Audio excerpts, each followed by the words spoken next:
Morning mga ka-Jack. So meron tayong customer dito, yung Ford Ranger 2.2. So ito, Ranger na ginagawa.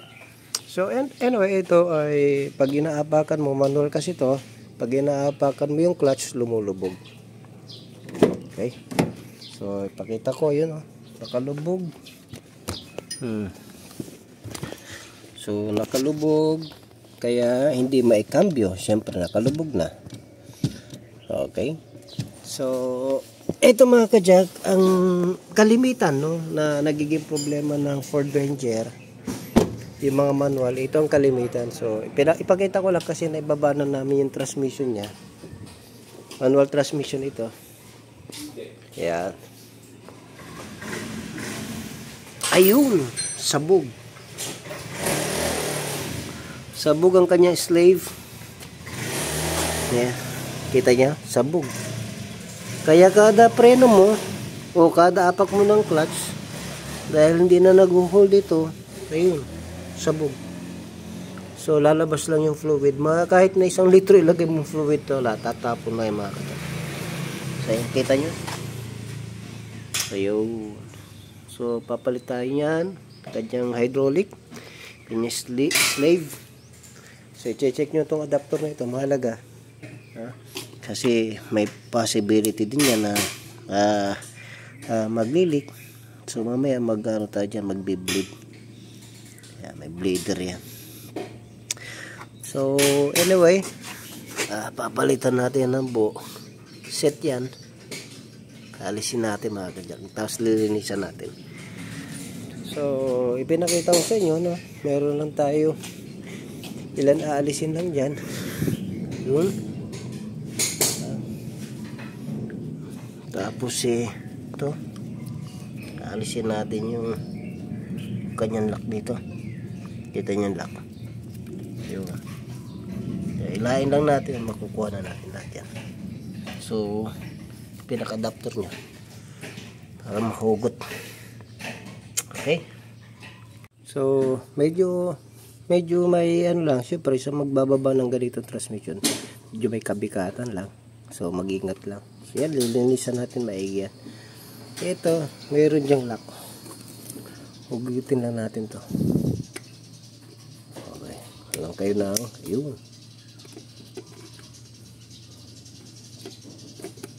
Ayun. Binakalock niya ng adapter natin. Tapos yan, mahuhugot nyo na yan.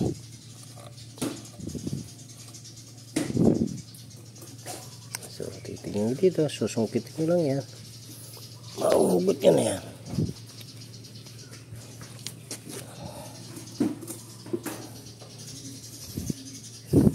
So alisin natin yung mga flower na yan. Ayan, kukuha na natin yan.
Ito lang, huhugutin natin.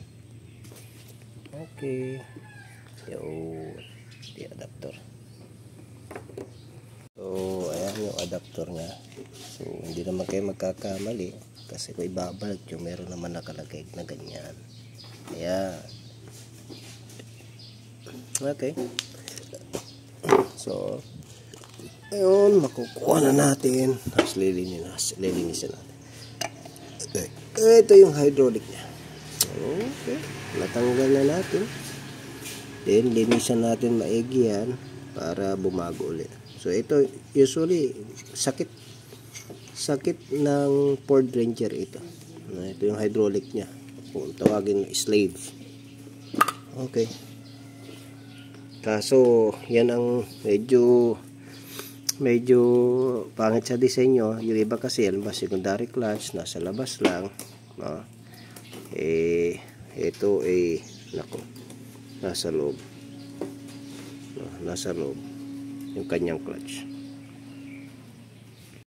Okay, mga kajack, tignan nyo, nililinis na ng natin kasama natin. Linis maigi. Ayan. Gas para maalis yung mga dumi. Tignan nyo yung dumi, mga kajack, kapal. Linisan muna natin bago natin salpakan ng bagong slave, kaya hydraulic.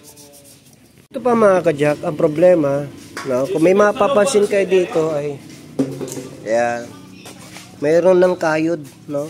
Nako, ito ay kinayod na. At ang dahilan ng pagkakayod niya, mga kajack, ay sira ito. Itong engine support. Ewan. Ayan. Pakibuka mo nga, Patrick. Hilain mo. Daganan mo dito. Ayan, no? Kita nyo, mga kajack. Yun. So, ayan. Pagka hindi tayo nagpapalit ng mga ganito, mahalaga mga bagay ito. Ayan, no? Sisirain niya ito. Ito mismong transmission natin, sa likuran niya, kumakayod na siya. Pero pwede pa naman masalba yan, makorek lang natin. So anyway, papalitan na rin natin ito. Tapos itong bell housing niya, okay na. Ayun, medyo malinis-linis na. No, grabe kanina yung mga kajack. So pwede nyo po yan, pagka isasabay nyo yung tinatawag na oil seal. No? Para hindi na magdoble-doble, i-check nyo maigi. Kung okay at walang problema, ayos, balik lahat, linis. Okay. So, huhugasan natin to. Sobrang dumi. Ito sa may pinaka-shifter niya. Okay. So, ito. Mahalaga yung mga kajack. Ito yan. Oh. Ayan. Dito yung mga kajack.